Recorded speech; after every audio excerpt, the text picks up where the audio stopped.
நம்மளுடைய நிகழ்ச்சிக்கு சிறப்பு விருந்தினராக தற்பொழுது நம்மளுடைய அரங்கத்தில் இணைந்திருக்கிறார்கள் யதார்த்த ஜோதிடர் திரு ஷெல்வி அவர்கள் ஃபர்ஸ்ட் வரவேற்றலாம். சார் வணக்கம். சார் வணக்கம். சிம்ம ராசி, இந்த சிம்ம ராசிக்காரங்களுக்கு இந்த 2025 எப்படி இருக்கும் சார்? சிம்ம ராசி அங்காளம்மன் வழிபாடு, அதாவது தேவி வழிபாடு ரொம்ப நல்லது. அது ரொம்ப லெவலுக்கு நல்லது. அதே போல் நரசிம்மரை பிடிச்சிக்கும். சனி அஷ்டமத்தில் வரனால ஆஞ்சநேயரையும் கொஞ்சம் வழிபாடு பண்ணுறது நல்லது. ப்ரெஷரும் நரம்பு சம்மந்தப்பட்ட உபத்திரம் தான். காலிலேருந்து தலை வரைக்கும் ப்ரெஷர் ஏரியாவையும் நரம்பையும் கவனமாக பார்த்து. சிம்மத்துக்கு தொழிலில் ரொம்ப கவனமாக இருக்கணும். மே வரைக்கும் தொழிலை விட்டுட்டு அப்புறமா கஷ்டப்படக்கூடாது. அஷ்டம சனிக்குள்ளே வரீங்க, அது நல்லது பண்ணாலும் ஹெல்த்தையும் மனதையும் கெடுக்கும். குடும்பத்தை ரொம்ப கவனமாக பார்த்துக்கணும். ஜென்மத்தில் கேது, 7ஆம் இடத்துல ராகு வருது. குடும்பத்தில் உங்கள் குடும்பம் தானே, உங்கள் கணவர் தானே, உங்கள் மனைவி தானே, எனக்கு கோவப்படக்கூடாது. இவ்வளோ நாள் பட்டமே கம்முன்னு இருந்தாங்களே, இனிமேல் கேட்க மாட்டாங்க. உங்களுக்கு தான் கஷ்டம். அந்த கிரகம் கேட்காதபடி பண்ணும். அதனால் கொஞ்சம் மாறிடுங்க. எது சொன்னாலும் அன்பாக சொல்லுங்கள். குடும்பத்தில் யாருடைய தலையீடும் வச்சுக்கினீங்கன்னா குடும்பம் கெட்டு போய்டும். நீங்களும் பிற குடும்பத்துக்கு அட்வைஸ் எல்லாம் கொடுக்கக்கூடாது. கவனமாக இருக்கணும்.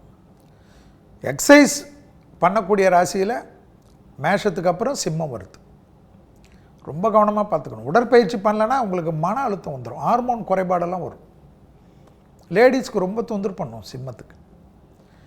எக்ஸசைஸ் தான். எக்ஸசைஸ் பண்ணி நல்ல தூக்கம், 5 மணி நேரம் தான் தூங்கலாம் ஒத்துக்க முடியாது.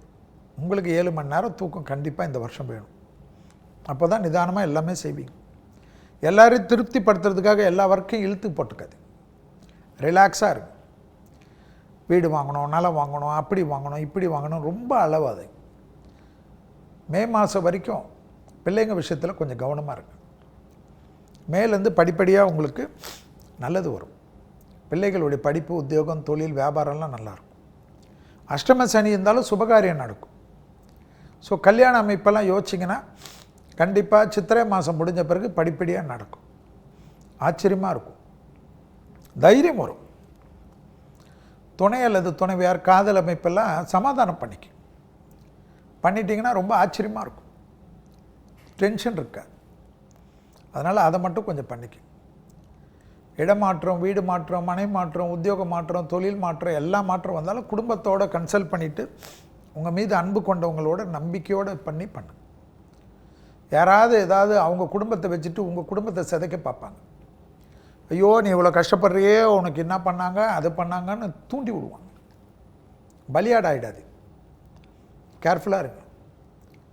நீங்கள் தான் அம்போன்னு நிற்பீங்க. அவங்கவுங்க அவங்க குடும்பத்தை காப்பாற்றிடுவாங்க. அவங்கவுங்க உங்கள் தொழிலை காப்பாற்றிப்பாங்க. ஏன்னா உங்களை புகழ்ந்து பேசி உங்களுக்கு யாராவது ஏதாவது சொன்னாங்கன்னா அதை நம்புவீங்க. நம்புகிறவங்க நீங்கள் இப்போ நல்லா இருக்கிறத கெடுக்கிறதுக்காக பார்ப்பாங்க. 24 வயசான சிம்ம ராசிக்காரங்களே ரொம்ப ஜாக்கிரதையாக இருக்கணுமா. 2வது பரியாயம் குரு முடிஞ்சிச்சுனாவே உஷாராக இருக்கணுமா. அதனால தான் இவ்வளவும் சொல்கிறேன். அதே சமயம் சிம்மத்துக்கு கண்டிப்பாக மேலேருந்து படிப்படியாக முன்னேற்றம் வரும். அது வரைச்சி சந்தோஷமாக இருங்க. மேற்குள்ளே எல்லாம் கெட்டுச்சுன்னா எப்படி வரும்? மேற்கு மேலே படிப்படியாக அனுகூலம் காணப்படும். கண்டிப்பாக ஒரு விரயம் ஏற்படும். சுப விரயம் நிச்சயமாக ஏற்படும். ஏதாவது முதலீடுகள், நலம், வீடு, ஏதாவது ஒரு சந்தோஷமாக இருக்கக்கூடிய விஷயம். இவ்வளோ வருஷம் செய்யாதது, 40 வருஷம் செய்யாத ஒரு முதலீடு செய்யக்கூடிய அமைப்பு சிம்மத்துக்கு வரும். ஆச்சரியமாக இருக்கும்.